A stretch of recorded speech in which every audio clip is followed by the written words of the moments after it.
بسم اللہ الرحمن الرحیم۔ السلام علیکم۔ ایک لڑکی کی شادی کو 7 سال کا عرصہ بیت گیا مگر وہ اولاد کی نعمت سے محروم تھی۔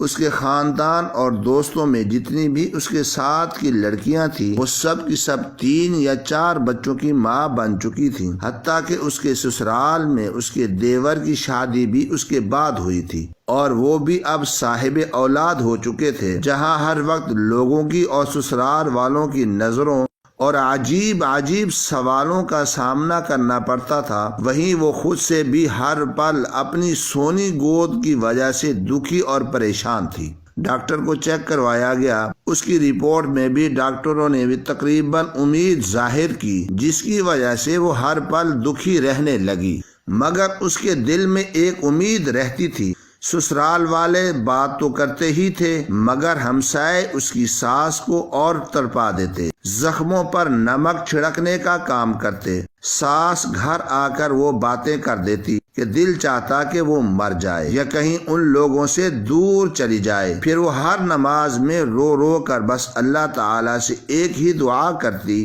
کہ وہ اسے اولاد کی نعمت سے نواز دے۔ وقت گزرتا گیا، اس کی دیورانی کے ہاں 4تھے بچے نے جنم لیا تو ساس کے طعنوں میں اور شدت آ گئی۔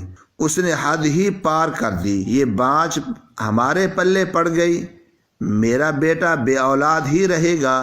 پھر ایک ایسا وقت آیا کہ اس کے شوہر کی دوسری شادی کی بات ہونے لگی۔ ایک دن وہ اپنے دیور کے بچے کو گود میں لے کر پیار کر رہی تھی، نہ جانے اس کے دل کو کیا ہوا۔ وہ بچے کو وہیں لٹا کر اپنے کمرے میں آئی اور ایسا زور زور سے رونے لگی کہ گھر کے سب لوگ جمع ہو گئے۔ اس کو تسلی دینے کی بجائے سب لوگ یہ کہنے لگے کہ دیور کے بچوں سے جلتی ہے اور حسد کرتی ہے، مگر ان کو کون سمجھاتا کہ وہ ان کے بچوں سے جلتی نہیں بلکہ اپنی سونی گود کو دیکھ کر اپنا دل کھٹا کر لیتی ہے۔ کہتے ہیں کہ وہ ان لوگوں میں سے تھی جو اپنی خوشیاں بھی دوسروں کی جھولی میں ڈال دے۔ ایک دن بات حد سے زیادہ بڑھ گئی اور وہ خود پر قابو نہ رکھ سکی اور اس کے آنسو بھی سب بندن توڑ کر بہنے لگے۔ ایک اس کے شوہر تھے جنہوں نے اس کو کبھی بھی طعنہ نہیں مارا تھا۔ ایک دن کسی نے کہا کہ اپنے شوہر کا ٹیسٹ بھی کروا کر دیکھ لے۔ یہ بات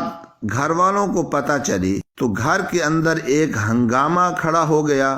پھر اس کا شوہر بولا، ٹیسٹ کروانے میں کیا حرج ہے، کیا پتا کوئی مسئلہ نکل آئے۔ ٹیسٹ کروایا گیا، اللہ کی کرنی جب رپورٹ آئی تو ٹھیک تھی۔ اس کے بعد گھر میں ایک اور طوفان آ گیا، بس اس کو فارغ کرو، اس کو طلاق دو، ہم تمہاری دوسری شادی کریں گے۔ لیکن اس کے شوہر کسی بھی صورت اسے طلاق دینے کو تیار نہ تھا۔ بیوی نے اپنے شوہر سے کہا کہ آپ دوسری شادی کر لیں، مگر وہ اپنی بیوی سے بہت پیار کرتا تھا، وہ کسی بھی صورت نہ مانا۔ لیکن اس کی ساس کو کسی نے کہا کہ فلاں کے پاس چلے جائیں، کیا پتا وہاں سے شفا ہو جائے۔ اس کی ساس نے لڑکی سے بات کی تو اس دفعہ لڑکی نے صاف انکار کر دیا، کہا کہ چاہے آپ جو مرضی کر لیں، بے شک آپ مجھے گھر سے بھی نکال دیں، لیکن اب میں کسی کے پاس نہ جاؤں گی۔ لڑکی نے وضو کیا، نماز کے لیے کھڑی ہو گئی۔ جب دعا کے لیے ہاتھ اٹھائے تو اس پر ایسی رقت طاری ہو گئی کہ اسے کچھ بولا نہ جائے۔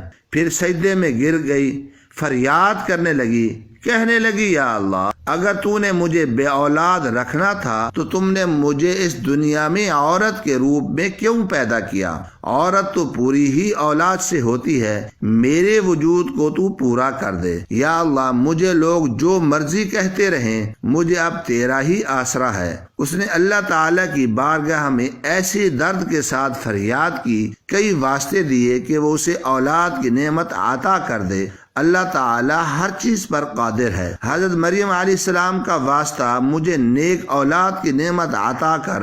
اس رات سجدے میں رو رو کر اس نے ایسی فریاد کی کہ اس کی آہ و بقا سن کر کائنات کی ہر چیز شاید اس کی سفارشی بن گئی اور اس کا اللہ تعالی پر بھروسہ جیت گیا۔ چند ہفتوں بعد وہ ہوا جس کی اس کو امید بھی نہ تھی۔ ڈاکٹر کو چیک کروایا گیا، ڈاکٹر بار بار اس کی رپورٹ کو دیکھتی رہی کہ ایسا کیسے ہو سکتا ہے۔ پھر اس نے اس کو خوشخبری سنائی کہ تم ماں بننے والی ہو۔ یہ سنتے